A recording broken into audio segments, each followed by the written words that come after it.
You're listening to Packers Talk Network. PackersTalk.com.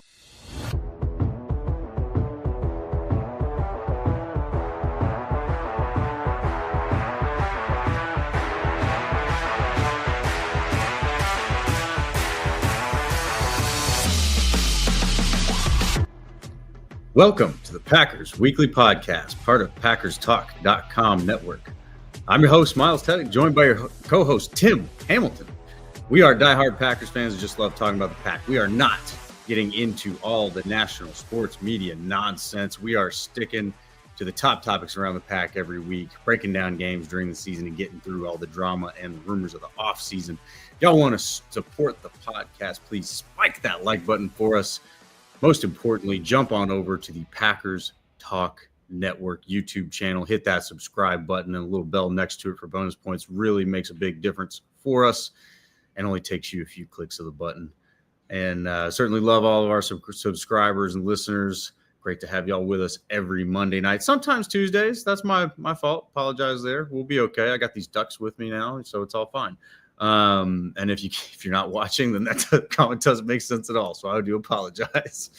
But no, you guys we certainly love all of our listeners and subscribers. So please help us out with that. And of course, we got a lot to talk about tonight. Dominant performance now through 2 weeks of football. Dominant performance over the Commanders last week. And of course, we got a matchup upcoming against the Cleveland Browns and Myles Garrett, most of all, pretty much just Myles Garrett. But before we get into all of that, we of course have some business to take care of. We are sponsored once again by Wisconsin's own Ticket King.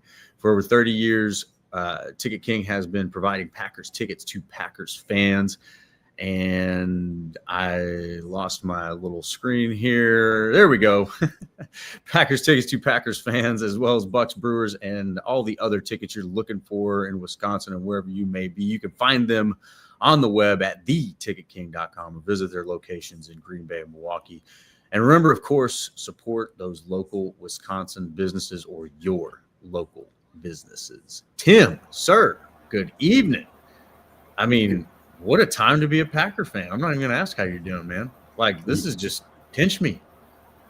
Yeah, it's a hell of a start to the season, huh? 2-0 and looking great. And they haven't even, played their best football yet, at least offensively or special teams. But, yeah, it's a great start. I know we both picked them the last 2 weeks to win those games, but I don't think either one of us thought that they were going to win them as convincingly as they did. I mean, neither game was really that close.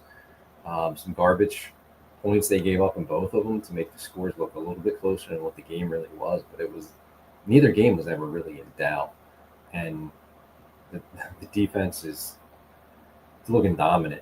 The best defense, I know it's only 2 weeks. So everything I say tonight, it's only 2 weeks. I get it. It's only 2 weeks. It's only 2 weeks. But it's a pretty awesome 2 weeks. Yeah. And the defense looks legit.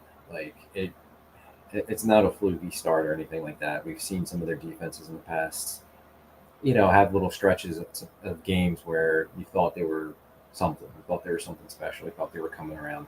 I don't think this is that at all. I think they're legitimately really good. And the reason I think that in a lot of ways is Micah Parsons still isn't completely ramped up. They haven't even completely unleashed him where he's playing the majority of the snaps. Once that happens and you see the impact he's already having and how much it's benefiting everybody on that defense, there's just so much more they can do. And it's going to get better, I think, defensively. Yeah, they're legit. And that's been the best part of this team and the best part of watching them and just making you, at least for me, making me really, truly believe this team can be a contender this year. They're not couple years away. They're not still building up to it. They can be a contender now. I totally agree. I mean, I think they are a contender right now. I mean, the best we can do is measure based on the data that we have, right? So, yes, through week 2 is a big old fat caveat, but it's all we've got. And, I don't think that this is some kind of fluke. You know what I mean? I think we were pretty optimistic about this team before they traded for Micah Parsons coming into the season. You know, it felt like a very complete team to me, you know, and you got Jordan Love really coming into his own and maturing even more. There was a lot of reasons why this team felt like they already had some reason to believe they could contend. And you throw Micah Parsons on top of that without having to give up. I mean, you give up Kenny Clark, but you don't give up any other key pieces that maybe sacrifice the integrity of the team. And all of a sudden, I mean, my question is, how do you beat this team? I mean, sincerely, at this point, usually there's the buts, right? Usually there's the, we're looking good, but we're not stopping the run, or the flags are not looking good. There's the receivers are still running wrong routes. Like there was just always some buts. Like, they had some good plays. There's some bad plays. Obviously flags are still an issue and they are frustrating, but I look at this and I'm like, they're dominant anyway. Like, it doesn't matter. You can be concerned about it. I think it's safe to believe that the flags will get better as the season goes on. Typically that's how it goes. And I think that's how, this team will go. It's a mature team. And, even though they are the youngest in the league, still mature. I think they're a contender right now. I mean, you got a lot of season left to play. Injuries are going to happen. Other teams are going to get hot. Players are going to emerge. There's a lot of things that are going to happen between now and the end of the season. But the reason the Packers look the way they do right now is not a fluke. It is legitimate. And we're already seeing the depth be tested, and we're seeing different results than we saw before.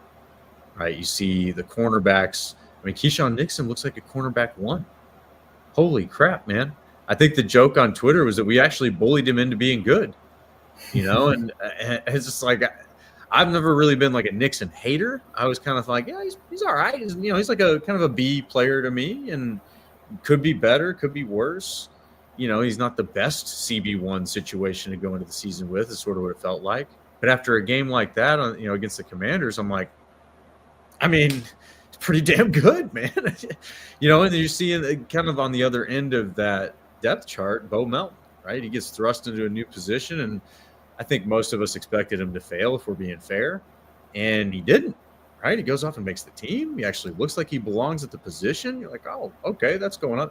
And then you go down the line, the offensive line, you see Tom goes down, and all of a sudden, all right, how's that depth looking? Because this is what happened before is, one of your best offensive linemen goes down, and behind him you got a turnstile.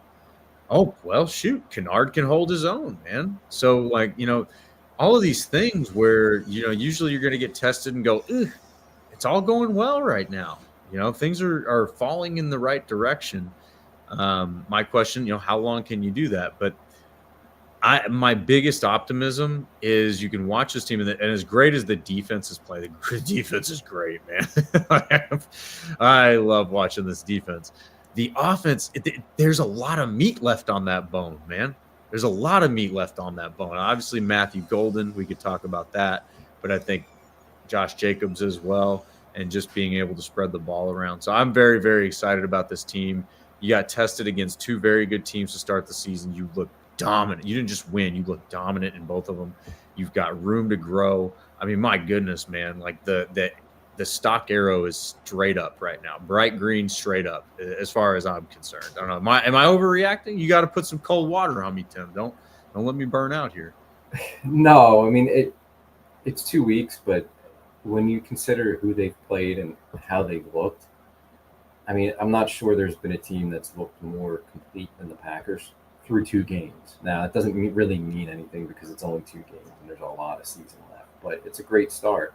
I know there's other teams that are 2-0, but when you look at the quality of the teams they've played, or what we think the quality of those teams is going to be, and then just how completely they took care of those teams, I think they've looked like the best. And I've seen other teams, I've watched other games, nobody's scaring me, and there's nobody I'm like, wow, they're playing better than the Packers. They're not.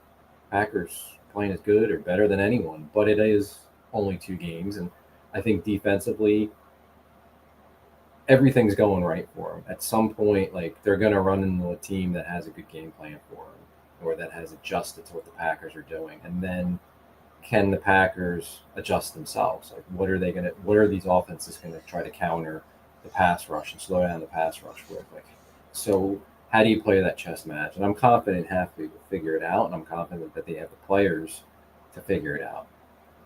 So I'm actually, I can't believe I'm actually going to say this. I'm not that concerned about the defense. Like, I think it's going to last as long as they can get this pass rush, and they have one of the best pass rushers in football who's done it consistently throughout his career. So I have no reason to believe he's all of a sudden not going to be able to get pressure on the quarterback, and he's making everyone else better. So that's why I'm pretty damn confident. That's the biggest thing. He is absolutely making everyone else better. Undeniable. Yeah, I mean, you're talking about Keyshawn Nixon, who played his best game as a Packer against the Commanders, but like as a cornerback, you don't have to cover as long because they're getting home so much, right? Or the throws that are getting out there are not on time. They're not as accurate. They're hurried. So you have a better chance to make a play on the ball. And you've seen the lines in the Commanders. They're not throwing the ball down the field. Like, they're getting it out quick. Jared Goff was throwing it 4 yards, right? Like, part of that's the pass rush, part of that's the coverage and just how the back end is covering. But, like, it's speeding up the quarterbacks. And it's going to continue to do that if they can get this pressure week after week. And then, like, you factor in, like, Edgerrin Cooper's been really good, but he's going to be better. Like, he's a star about the burst, like he's right there, and they're not even getting turnovers. It's not like they're living off turnovers. Like, they got a ton of turnovers last year. McKinney had all the picks and stuff like that, and that might have made them look a little better than they were defensively. But like through 2 games, they the one takeaway, the one pick and Goff. So it's not like they're even getting that. And I think they're going to start getting more turnovers because the pressure is going to cause fumbles and interceptions. So like the defense is in great shape. Offensively, there's a lot that they can get better at, but they've still played pretty damn good. They've started fast, which is helping, and that helps the defense because you got a lead. And Jordan Love's throwing the ball down the field. I know he missed a couple passes against the Commanders, and there's no excuse, especially the one in the end zone to goal. You got to make that throw. He missed it, but he looks pretty confident and comfortable and on time with things, and I think it's going to come with him. The offensive line, with the injuries, they were able to get through the Commanders game. We'll see, with the Browns, if Tom's back or if Aaron Banks is back. But they were at least able to manage that, and I thought Belton and Kennard both did a good job, and it was interesting that they were rotating them, and then eventually it was just all Belton. I thought he held up pretty good. I mean, yeah, he's got it. There's a holding penalty that cost him a touchdown, and he wasn't perfect by any means, but his first start coming off kind of an up and down preseason, he did a good job. I enjoyed his style, man. I love some of those bumper car moves he had. He had me laughing at those clips, man. He's always trying to get a piece of somebody or a couple guys on each play. Oh yeah. And the running game's going to come. Like, Josh Jacobs is not going to be held in check all season. So, like, I'm really confident they're going to be able to run the ball. So the offense has kind of been a little bit of hit or miss at times, but they've still put up 27 points in both games, right? And I don't think it's major issues offensively by any stretch. It's just they got to execute a little better. They got to get the run game going. We'll see how they adjust without Jay Reed, because that is a big loss. Thankfully, he'll be back at some point. Watson's probably he's got to miss the next 2 games, and then he can come off PUP. So maybe they get him back in a few weeks after the bye. We'll see how. I mean, it's not going to be long after he can start practicing from the PUP list. So he'll be back soon. Get the offensive line together. I think the offense is going to take off too at some point here. But the fact that defense is playing this well, and it seems like it's legit. It looks legit. Yeah,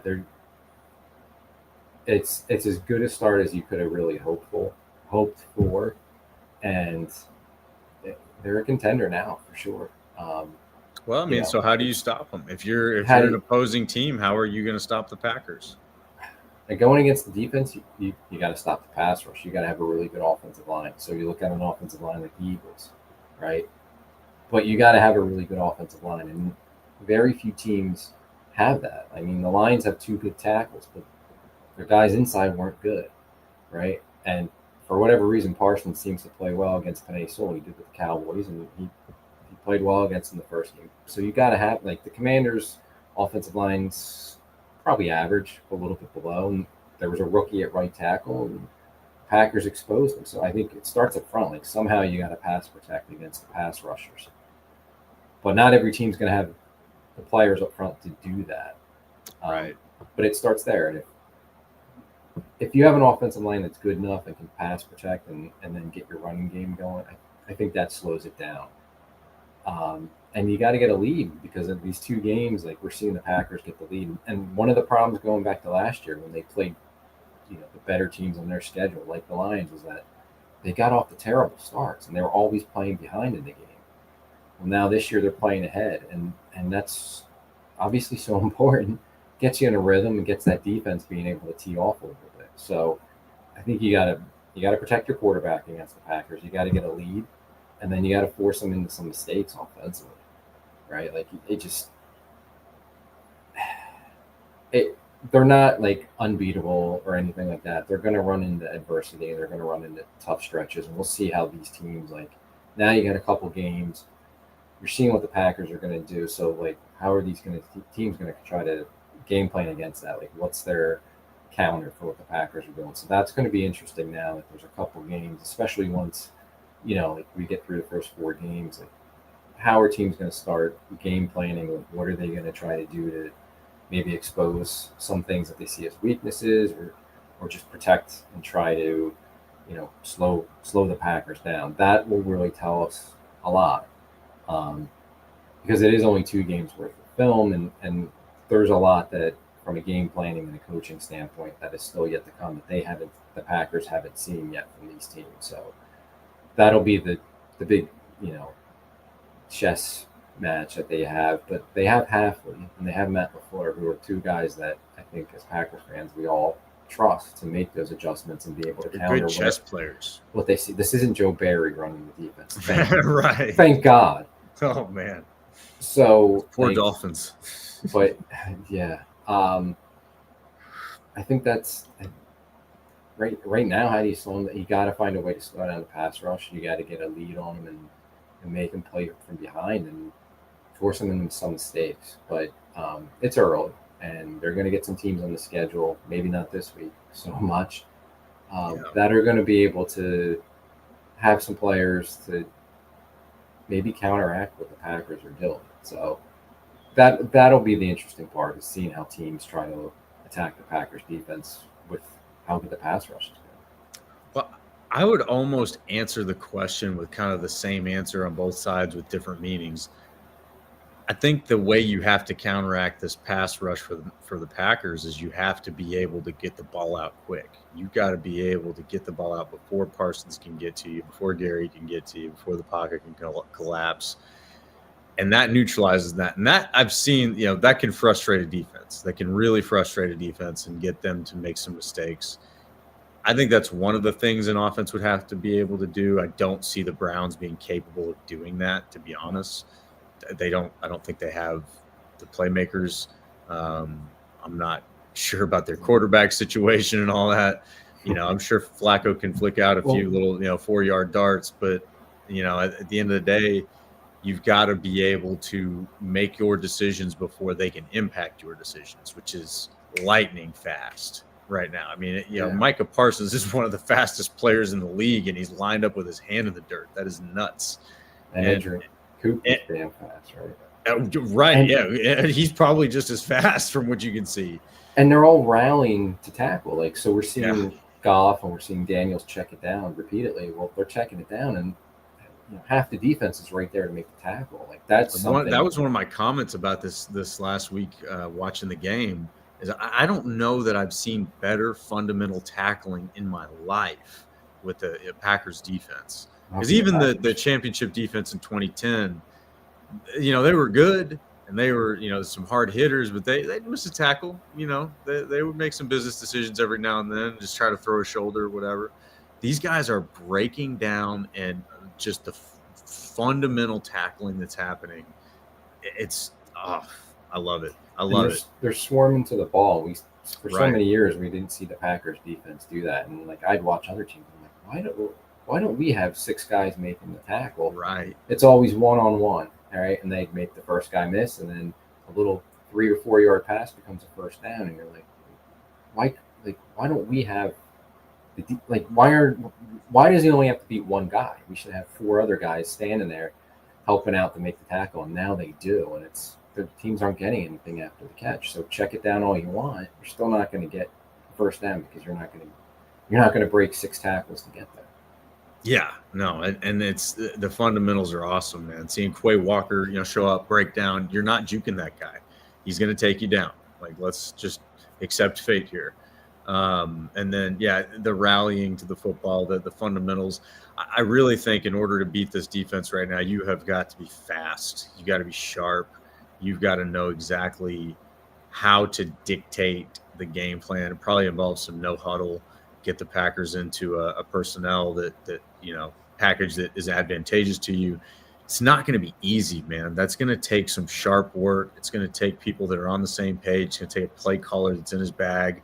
That's not going to be easy. This defense is firing right now. Now, as far as like beating the Packers on offense, it's almost the same thing. You have got to limit the Packers to not allowing their plays to develop, because what's going to happen, and Packers fans are already starting to know this. We're seeing the clips on Twitter. We're seeing even others talk about it. Matthew Golden's getting open, and other teams, you got to be damn sure these teams are seeing that. And I'll remind you guys of the effect that Christian Watson had that first play in the NFL when he torched Patrick Peterson, crispy, and then dropped the ball, of course. Yep. Despite dropping the ball, every defense saw that and went, oh, whoa, hold up. Did you see that, dude? Holy crap. Like, you can't get beat by that guy. And they're saying the same thing about Matthew Golden right now. His stats do not matter. What's on the film right now, defenses see it. They're going, no. This can't happen. You can't let this guy beat you. You're going to have to do something about it. Matthew Golden's going to get frustrated because they're going to bracket him until Christian Watson comes back. When Christian Watson comes back and you have him on one side and Matthew Golden on the other, and you've got, Wicks doing what he's doing, you got Kraft doing what he's doing, you got Jacobs doing what he's doing, good luck. If you let these plays develop, you're not stopping this offense. You have got to force them into quick decisions, quick passing plays. You cannot let plays develop because the Packers are going to feast on teams that allow their plays to develop this season. And they're going to do a lot to force defenses to allow them that time. The jet sweeps, the decision, the hesitation that they're going to force. It's going to be fun. I expect a lot of really fun stuff out of Matt LaFleur, but I do expect it to be kind of a slow drip. So the thing to watch as the season goes on, we talked about this as last season went on too.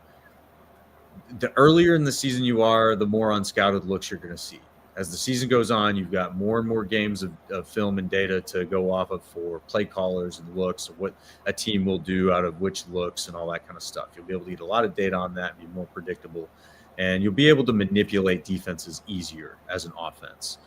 So that's where I think the second half of the season is where things will really start to open up. And I think LaFleur intentionally holds things back. I really do. And that's a total hunch. But it just seems like in certain games when they're in the position that they want to be in, like it may be a 2-possession lead, something like that he's not going to show you anything new. He's not going to show you anything you haven't seen in this game or anything like that. He's going to pull it all back and save it.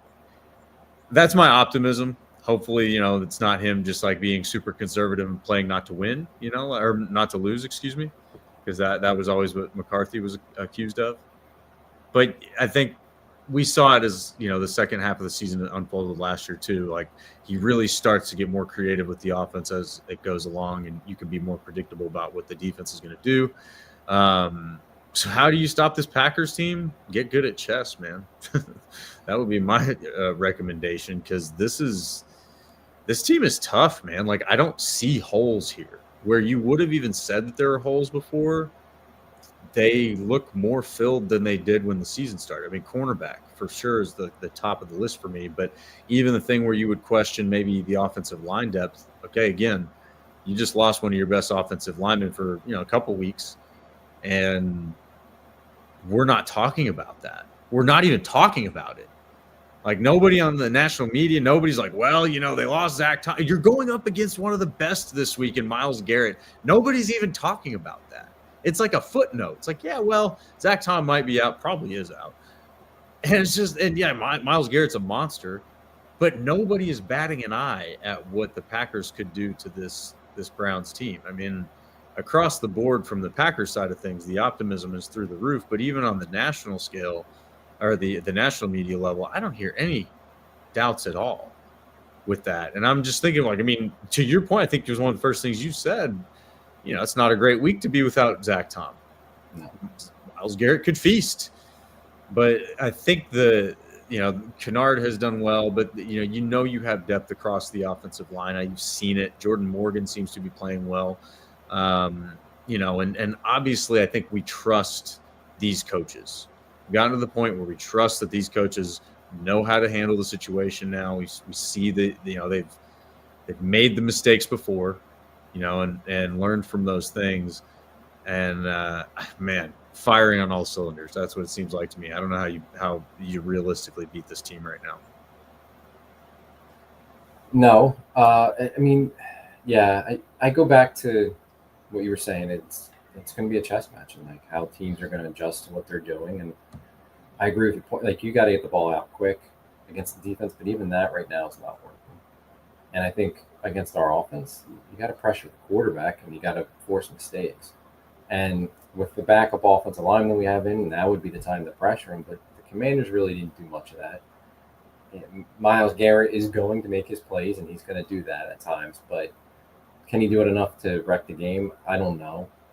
And Tom will be back. Banks will be back. And let's hope that's the last of the injuries on the offensive line. But I think right now, that's how you beat them. And we'll see as the season goes on and more games play out and more film is there for teams to dissect and game plan against. But I also think, as good as the defense is playing, the offense is leaving some meat on the bone, but they have all the potential to really take off.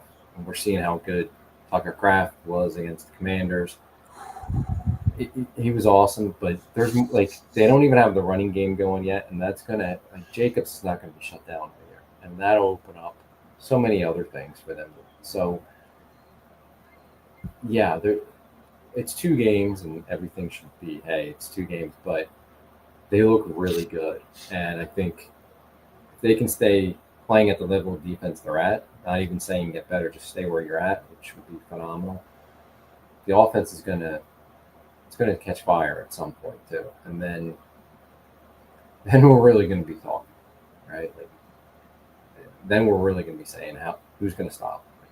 You're going to need to get some cold water to pour on me, dude, because I'm going to be out of control. I'm with you.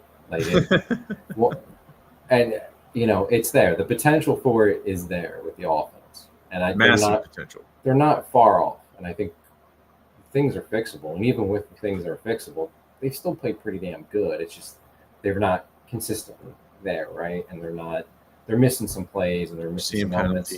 Missing plays, yeah. They're missing some elements of that offense. So it's there. It's not like they have to go out and get guys or something, or they just have this fatal flaw. I don't see that yet. It's going to come, and the fact that it's not quite there yet, and the defense is carrying them, that's pretty damn good. You beat 2 teams that were playoffs. One team that won 15 games, the other team that was in the championship game last year. You just beat them, and you beat them pretty thoroughly. So, yeah, for a not so perfect start, they look pretty damn good. Yeah, no doubt about it. Now, losing Reed hurts. That's not good. Yes. Broken collarbone. He will be out for a while. So they're saying not season ending. Okay. Right. Well, what's interesting, he had his surgery today, but he also said he had his foot surgery too. So he got them both. So originally, the report was 6 to 8 weeks for the collarbone. Now, I don't know if he put the foot too, if that pushes it back, or if it's still 6 to 8 weeks, because 6 to 8 weeks, he's back sometime in November, which is fine. But maybe with both surgeries, I don't know if that pushes him back till later on in the season, changes anything, who knows? We'll see. But I would think the soonest we see him is sometime in November before Thanksgiving. Well, it definitely seems like more of an opportunity for other guys to have bigger roles. Obviously, we want to see Matthew Golden get a little bit more attention. Malik Heath not going away. Like that guy, out of all of these receivers that you've got high draft picks invested in, this guy is like, you're not letting me get away from here, guys. I am going to be part of this team. What a catch, man. Yeah, incredible. And he had a great catch against the Lions too, didn't he? Didn't he have? I thought there was a nice one. Maybe I made that up. I thought he's had a few already this season. Well, I mean, it seems like when he gets his opportunities, he's not making like 5 plays a game. But he makes 1 or 2 real nice ones, right? And he's a bully blocker, so they're going to give him the love. And now they're starting to use Savion Williams a little more as a specialty. We saw him get a end around. We saw him as the Wildcat quarterback running. So LaFleur's kind of getting into his bag of tricks to use Savion Williams. We'll see if he starts now getting some actual like receiver targets and stuff like that. I think that's the come, but it's almost like they probably have a small package of plays for him because he missed so much of training camp. So they're starting there, and maybe each week they feed him a little bit more. But he's gonna have an opportunity now with Reed out for a while. Yeah, no, and that's where I think it's going to be kind of fun. It's going to force LaFleur to be a little bit more creative maybe than he wanted to be. You might have preferred to be a little bit slower to introduce the new guys, and now you're not going to be able to do that. It does hurt. Losing Reed does hurt, but this team is built for that. I think that's one of the reasons why I get so ecstatic about my championship hopes and expectations is because, we've seen that without depth, you might have a good team, but you're fragile, and you're one injury away from, the house of cards falling. And with this team, it doesn't feel that way, and I've made the point several times, but when they won the championship in 2010, they had the most players on IR in the entire league. You have to be able to win with guys going down, and this team looks like they're built for that. Yeah, and the great thing, the lucky thing so far is it looks like these guys are all coming back at some point. So true. They're facing injuries on the offensive line at receiver, but at some point, all these guys are going to be back, which is great. But it's testing their depth, but it's showing that they have the depth, and it's giving these guys some important reps, like Belton as a rookie, Savion Williams as a rookie. We weren't expecting them to play a whole lot, but now here they are. They're being thrown into it, but it's going to help them in the long run for sure. And a guy like Kennard, who hasn't been there, they just picked him up at the end of August. Had to go right in there against the Lions when Tom went down, and then 4 days later he's playing on Thursday night, swapping series with Belton for the first half. And Belton doesn't look bad either, and so there's a lot of things falling their way here, and it's very exciting, very exciting. So Reed goes down, still a dominant performance. I don't know. Do you have any? Knowing what we are dealing with, do you have any concerns about the offense? Do you feel like this thing can keep chugging forward and gaining ground, looking better each week, or do you think that they stumble a little bit with these injuries? I mean, the concern is just the injuries, but I don't have any major concerns. They got to get the running game going. They got to get Jacobs busted loose a little bit. And I think that's going to happen. I don't know if it's going to happen this week. It may take for the offensive line to be back together because Jordan Morgan held up really good at pass protection.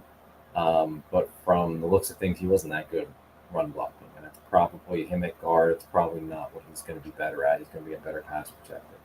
And then right tackle, Belton's just, he's very raw, right? And it's his first experience. So they got to get better up front in opening holes for Jacobs and getting the running game going. But again, I think that's going to come for them. So it's not something right now where it's a flaw that I don't know if they can fix. I absolutely think they can, and I think they will. So no, the injuries, it's just, especially with Reed's, it's just managing who goes where, who plays what position, because Reed was, he was a slot guy. So I don't think it's going to be any one guy. I think you're going to see Golden get slot snaps. I think it's going to be a lot of Wicks, and then you might sprinkle in Williams, maybe Dobbs every once in a while, but I think it's going to be mainly Wicks and Golden in the slot. But I think they're going to figure that out. And I like Jaden Reed, and I think he's important and all that, but I think they're going to be okay. I think they have enough guys. And then if Watson's back in, another few weeks, that helps there too as well. So offensively, it's going to be big. Yeah, I think offensively it's just executing better. It's not so much like something that's going to really slow down the progress. Yeah, and again, I think it's, you get more data as the season goes on. You got more film to watch. Defenses get more predictable. You get guys more comfortable with how to beat certain things. I think that as the season goes on, this offense is really going to age like a fine wine. I am very excited to see how it unfolds. Let's check out the comments. We got a few friends jumping in here. Our buddy Matthew Tan here. He's got an interesting topic. He says, Tim, who rumored heard a rumor we're going to trade Malik Willis to the Bengals. Tell me it's not true. Tim, we are not trading Malik Willis. You have been the driver of the we're not trading Malik Willis train. Like, what do you make of the chatter, man? I don't think they're trading. That was like a rumor that came out yesterday, I guess, after Joe Burrow went down, that they called the Packers about Willis. I don't know if it's definitely true. I haven't seen it out there about like any of the national reporters saying that it's something that happened, but it wouldn't surprise me. I don't think they're trading Malik Willis. If some team was crazy enough to offer you like a first-round pick, I think you do it. Yeah, but I think nobody's going to do that. If they're offering you a day 3 pick, he's more valuable to you this year. And you saw what he did last year. Jordan got hurt in training camp this year. Like, you don't want to be left short-handed there. Like, they don't have another quarterback. They have a practice squad kid who they signed after the cutdown. Like, he's been there for 3 weeks. Like, he doesn't know the offense. Jordan goes down, like, you're not going to turn it over to Clayton too. He's not ready to play. He may never be, an NFL quarterback. So then what do you do? Right? Like, it just doesn't make sense to do that. And so I don't buy it. And the other part of that too was they had a quarterback in yesterday for a visit. So everybody was like, well, maybe he's, insurance. And I don't think that's what it was. I think they might have been looking at him and are looking at it, and maybe they want to put him on the practice squad.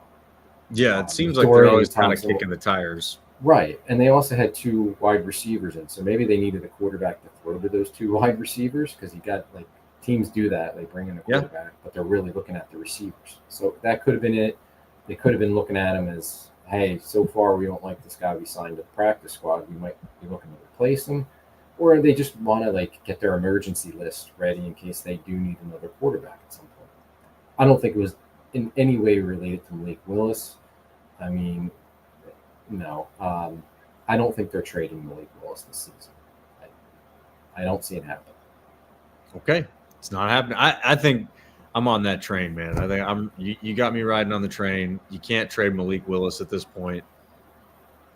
My immediate comment on Twitter about this was, to cash in the insurance policy or not cash in the insurance policy. That is the question. I mean, if the price is big enough, yeah, I mean, how do you not? But the insurance policy is a big deal if something goes wrong, We just saw a bunch of quarterbacks get hurt on Sunday. Right. Joe, I mean, the whole reason that this is a question is because somebody went down. Like, this is a need for somebody else. Right. And, like, if we saw what happened last year with Love, and Malik was able to get him through 3 games, right? So, I know he's the backup quarterback, and I know he's a free agent at the end of the year, and it's unlikely they'll be able to afford him at that point. But he's important to your team now. And there's not, like, another option on your practice squad or on your roster, where you can be like, you know what? Yeah, we can trade him because we have player X who's ready to be a back. Like, you don't have that other guy.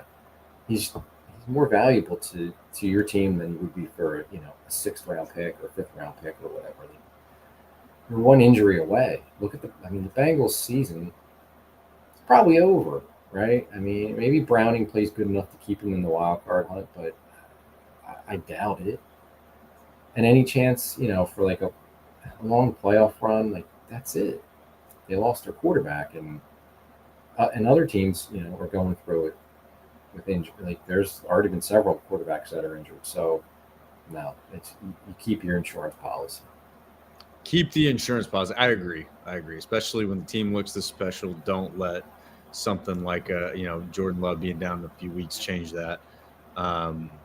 Totally agree. And then we got I'll give the trolls their due. We got Bob Sweetwell. It's good to have you, Bob. He says skull.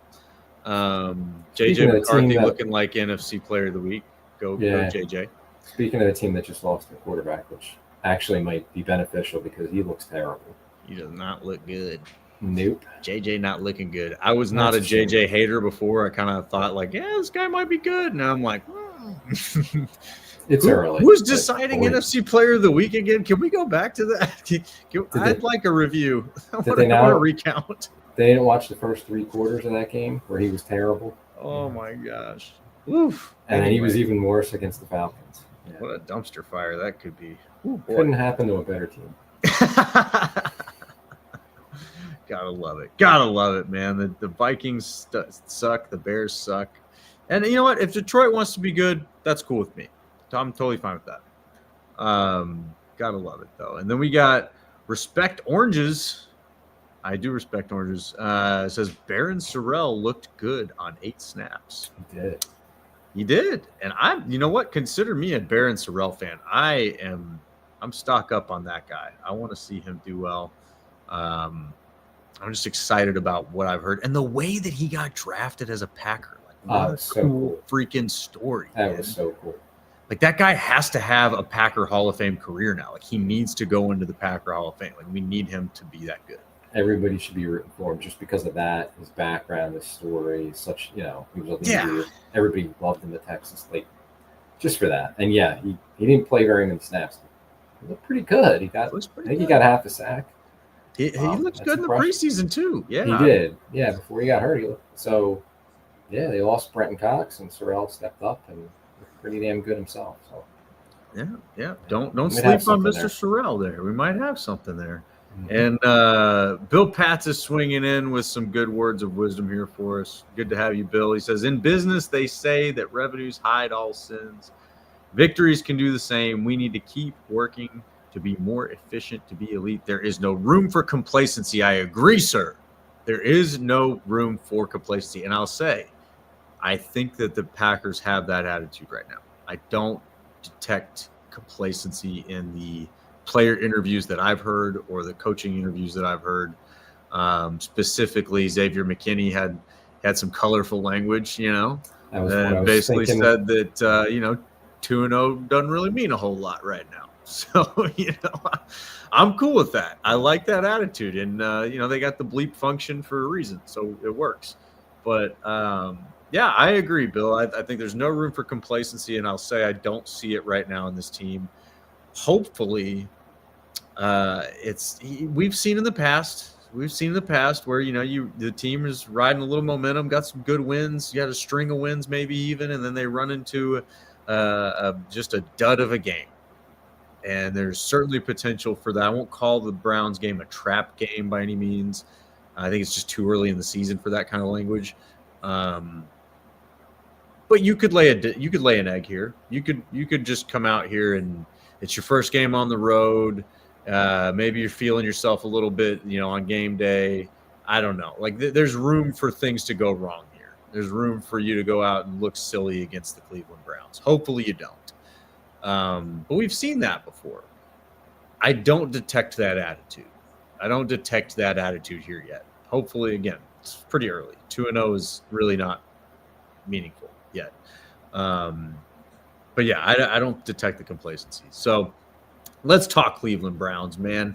It's basically you're going up against Myles Garrett in week 3, right? So Is there anything else outside of Myles Garrett that we need to talk about? Do we need to talk about the QB that's going to like? Do we think Shadur Sanders is going to play for the Browns this week? I mean, you never know. It's going to be Flacco to start. Okay, it might not be From there, Flacco all to bets are finish. Yeah, how it goes. But Myles Garrett is the game plan. He's the game wrecker. He's the one that can turn the game. And like, they do have pretty solid defense, but he runs the show. And to go up against Belton and then Kennard, if they go with the rotation, whatever it may be, that's a huge mismatch. And it's a huge mismatch just him against Rasheed Walker. So your entire game plan has to be how you slow him down. He's going to make a few plays for sure. You just can't let him wreck the game. You can't let those plays be turnover plays. So protect the football. But yeah, he's the entire game plan, slowing him down a little bit. Like, yeah. Chip him, double team him, triple team him, whatever it may be. Just get the ball out quick, run away from him, whatever it is. You got to slow him down.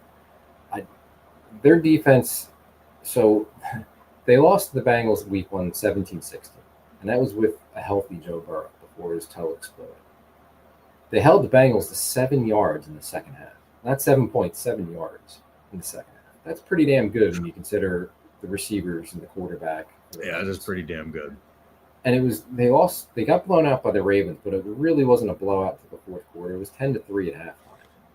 And then, Flacco had some picks and it got away from, I think there's a big special teams play or something. So a lot of the points really weren't on the defense in that game. It didn't get a blowout to the fourth quarter. And I believe I saw the stat was they held the Ravens to their fewest yards with Lamar at quarterback since like 2020 or something like that. I believe that's a true stat. You can look me up and maybe I'm wrong. That'd be a big I think one. I read that. So they did a good job until the fourth quarter, and then it kind of fell apart. So they can play defense, and they have one of the best defensive players in football in Garrett. That's the game record. That's what they can do. They don't really have anything going for them offensively. The quarterback's bad. The offensive line has been bad and given up a ton of pressure. They can't run the ball. I guess their top receiver is Jerry Jeudy. Yeah, no, he's okay. We're going to see better. They've seen better already this year. So for the Browns to win, they have to make it real ugly. They have to keep it very low scoring. First team gets 20 wins. Maybe, for the Browns to win, it might be first team that gets to like 14 wins. They're going to have to make it ugly. They're going to have to force the Packers into turnovers. So from a Packers perspective, it's what are you doing about Garrett and protect the football? Don't play down to their level. And I think they'll be fine because I can't see their defense not playing really well against the Browns offense. I think they're going to dominate defensively. And then it becomes like, just don't make a million mistakes, penalties, turnovers, stupid, bad plays on special teams. Like, don't give the game away to them. Right. And you should be fine. You should win comfortably. But it might get into a slop fest, and that's going to help the Browns keep it close, which I could see happening. But it's to your question, what's the plan for Myles Garrett? Slow him down somehow. Nobody's had a good plan for him throughout his career. You got to slow him down. You can't. When he makes his plays, just hold on to the football. Don't give the Browns free possessions. Right? He's going to get some pressures. He's going to probably sack the quarterback a couple times. Make sure the ball stays in your hands. Yeah, minimize turnovers. That's a good plan for success for sure. Yeah, and I think for me, this is the game that I'd really like to see Josh Jacobs come alive. I'd like to see you run the opposite direction of Myles Garrett on every play. I don't care. Because it kind of goes along the same line as like getting the ball out quicker, quicker than the pass rusher can get to the quarterback. You're neutralizing them in a way that just is defeating because you're not even beating them in a one-on-one battle. You're completely removing their ability to make the play, at all. And I think that's a way that you can win a little bit of a psychological battle with that player and then be able to maybe take advantage of some frustrated play in the second half. But I think, yeah, you got to run away from Myles Garrett. You got to get Josh Jacobs going so that they have to stack the box, and then you make them pay for it. You've got speed. I'm looking here at some of their PFF stuff. Their defense looks good, and Devin Bush is playing good football. You've got Mason Graham, who looks like he's, a top draft pick for a reason.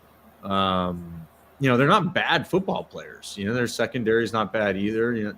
They're good football players, but I wonder how deep they go. I don't know much about the depth of their roster, and I think that the Packers have the ability to probably go deeper than them just about every position. So.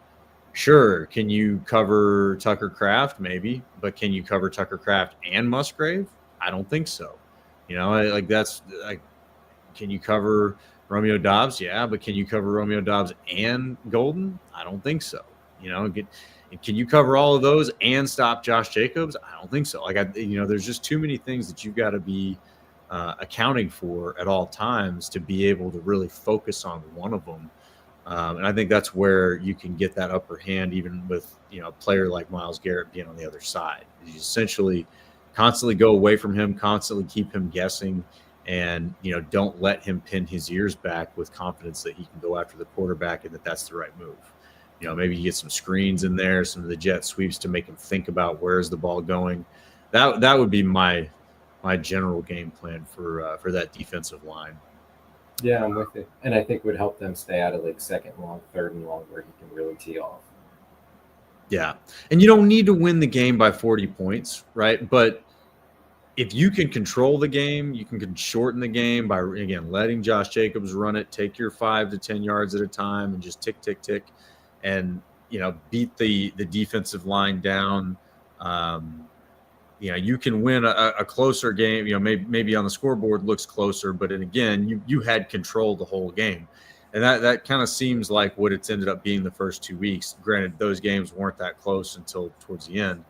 I think this, because of Myles Garrett and some of the defensive playmakers that they have, this has potential to be closer than it actually looks.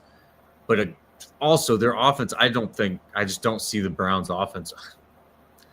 Dare I say, this might be an opportunity for a Packers shutout warning. I just don't know that offense can score on this defense. So you might win the game 17-0.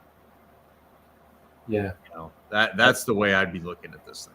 I can see that. I feel the same way about our defense against their offense. I don't see it. What are they going to do that the Lions and the Commanders couldn't with much worse personnel, and a quarterback who's a statue. Yeah, not very good. An offensive line that's been giving up a ton of pressure. I don't. For them to score, we have to be giving them turnovers, or they got to be scoring on special teams, stuff like that. It's got to be just we're handing it to them. Yeah, you come out and you kind of trip over your feet and you just make the game closer than it should be. We've seen the Packers do that before. Let's not pretend they're not capable. Oh, yeah. Yeah. So that's what I would be worried about, is just kind of a mistake-ridden game, an unfocused game. Again, it's their first game on the road. How is this team going to travel? Maybe they travel a little bit more seriously with, a 2-0 record, 2-game winning streak, and a little bit more of a serious tone about this team to start the season, instead of fighting back from, starting the season kind of stumbling a little bit like they did in Brazil and they had before that. The only other season opener that I can remember that they really came out and started with momentum was that season where Jordan Love, his first season starting against the Bears, and they came out and just whooped the Bears. Oh, that was fun. Bakhtiari's last game. Good stuff. Yeah, so, as far as the Browns go, I don't see their offense scoring against this defense. Comment section, get your predictions, get your score predictions in. Let's start talking about whose points are going to be where here. I will say I'm going to be aggressive in my prediction here this week. I've been pretty aggressive to start, actually, both weeks. I was not far off on the Lions prediction, by the way. But yeah, I'm going to be pretty aggressive this week. I just don't see the Browns scoring. They might be able to hang in there and manage a few field goals, but that offense, I think, is going to have a hell of a day against the Packers defense. The Packers offense, really, for me, I have less certainty about how it could go. There's definitely potential for the Browns defense to make it hard on them. Maybe you have a really low scoring first half, and then you can set up a few explosive plays in the second half.